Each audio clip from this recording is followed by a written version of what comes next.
read the contracts and get somebody else to read it also. Because you don't know all of those legal terms. You haven't been to law school.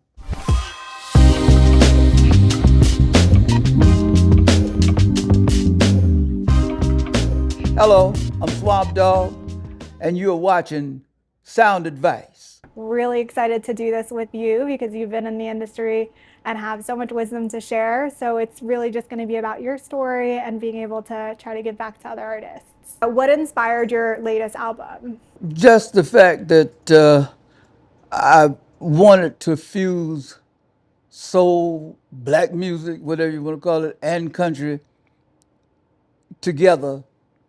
And I had a good idea of what I would get, but I hadn't done it. And people always telling me that my things that I do as soul music is actually country. So that's really what inspired me. And it brought another dimension to it because I was able to name it Blackgrass instead of bluegrass. And that's why I'm using banjos and mandolins and stuff like that. And I'm just inspired by the love of these genres and just felt it was time to be done. So your name, Swamp Dogg, you created in the 70s, and you talked about how it's your alter ego for your name, Jerry Williams. Do you feel that you're able to release music more authentically through this new name, or what was kind of went into consideration when you decided to start putting out music as Swamp Dogg? Yeah, but I became Swamp Dogg just because I needed a, a mental partner. And that's what Swamp Dogg became. He became the heavy, while Jerry Williams was like a little jelly roll, and he had to grow and get stronger. And Swamp Dogg was the thing that helped him overcome his weaknesses and bad judgments. As a result, here I am. You've released over 20 albums throughout the course of your career. Is there a core piece of your creative process that's become crucial throughout this work? And is there a project that has been one of your favorites?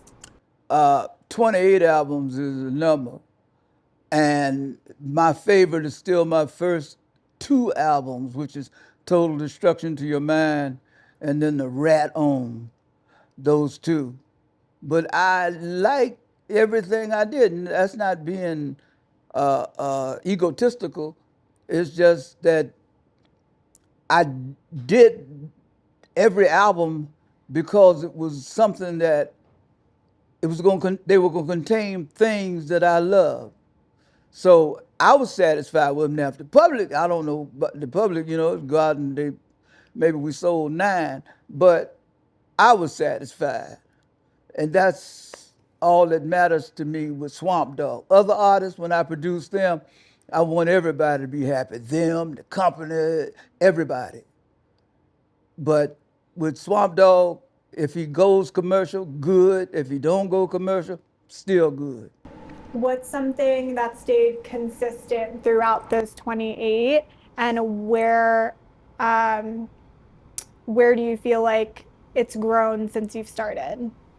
I think everything in the beginning was in the key of C and F. And later, I started using other keys. It meant a lot. Yeah. You also created your own independent label. Yes, How has your prior experiences with labels in the past shaped you forming your own? I've never thought about it. I don't compare mine with theirs because they have money. I don't. I have to like scrape for mine to make it happen, where they can just make it happen because they can make it happen. What went into creating your own label? The fact that I needed and wanted more control. I was tired of the percentages, uh, the bad counts, and so forth. So there are things I employed at my label that I couldn't get at other labels. What advice do you have from this experience for emerging artists who are currently struggling between deciding to stay independent or joining a label or even maybe considering creating their own? Uh, I would advise them to try to get most of the things that they want, and there are things that the companies are going to throw at them that they should walk away from. Although most of the time they don't have to walk away from it, just go through the motions and it'll change. They'll come back with something much better. Might not be as good as what you want, but if you want to be there, they will compromise to a certain degree and keep it publishing. Keep your publishing. And don't try to sell your writers, because one time it was illegal to do that. I don't know if it is now or not, but keep your publishing. You've had a strong legacy of being true to yourself and also pushing boundaries. What would you say is the key to thriving on your own terms in the music industry? If you have created something that you love, not just like, that you love, and there are some other people that you respect that feels that what you are doing or have done is superfluous, damn that. Go with your feeling, go with your gut. You will have more likely something new, at least different anyway. You've also ventured into other areas. I know that you came out with a documentary. Can you talk a little bit about the creative process for that? Well, I was doing a video for an album I have called Sorry I Couldn't Make It. And the song was I Pretend. Getting ready to do a video, which we did, on that one song. And while doing it, uh, the videographers decided that they wanted to shoot more film on me. And this all took place at and in my house.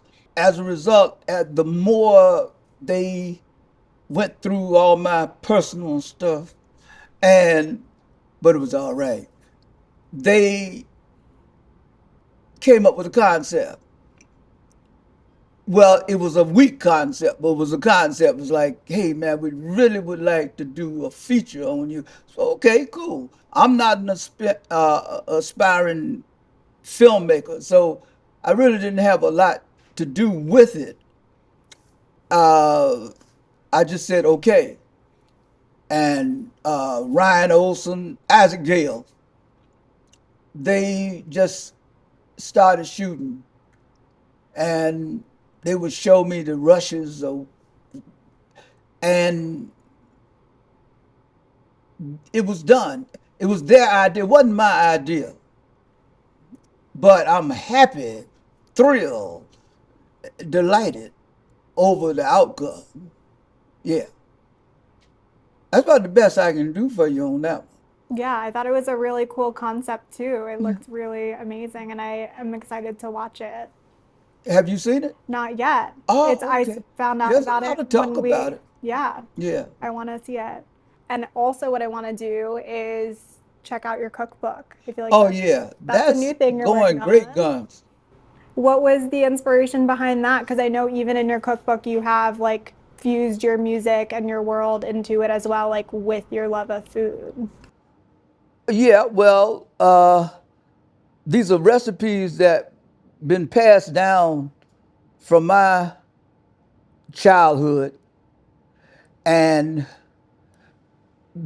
my life was full of aunts, grandmothers, lots of females who taught me how to cook, how to do a lot of things, how to think like a woman.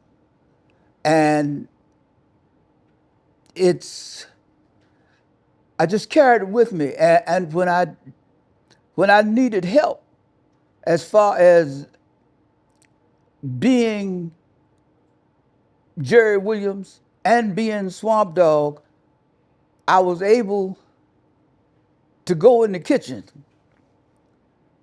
and create things or imitate things. And it helped my mental being tremendously. And I still do it.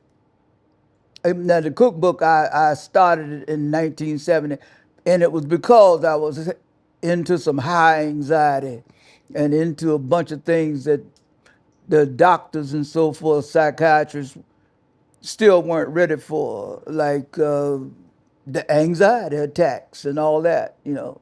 They just face it head on, they said. You can't do that. You get out there. One psychologist told me, well, just get on out there on that freeway as you leave here and just drive straight home. He don't like me at all, you know. I ain't doing that because I know I'm going to have an attack out there, and he'll be home in bed sleep, and I'll be at the mortuary, you know. So now they know how to treat it. Would you say cooking was your most helpful outlet for going through those mental health issues? Yeah, yeah. That and my wife digging everywhere she could to find more information on what needs to be done. Throughout your career, what would be the best piece of advice that you've received that you would like to pass on? Tell the truth,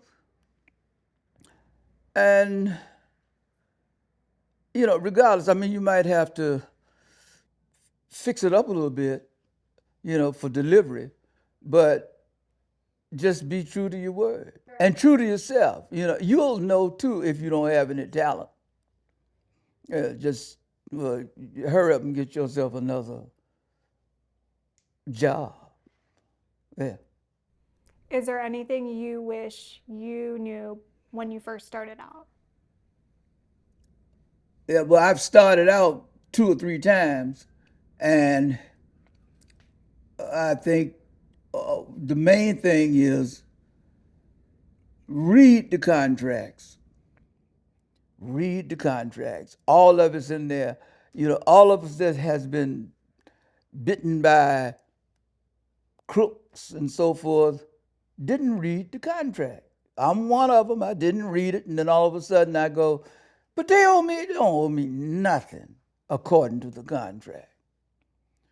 So that, you know, that's the main thing. Read it and get somebody else to read it also, because you don't know all of those legal terms. You haven't been to law school. Just do that. That's over half of the battle.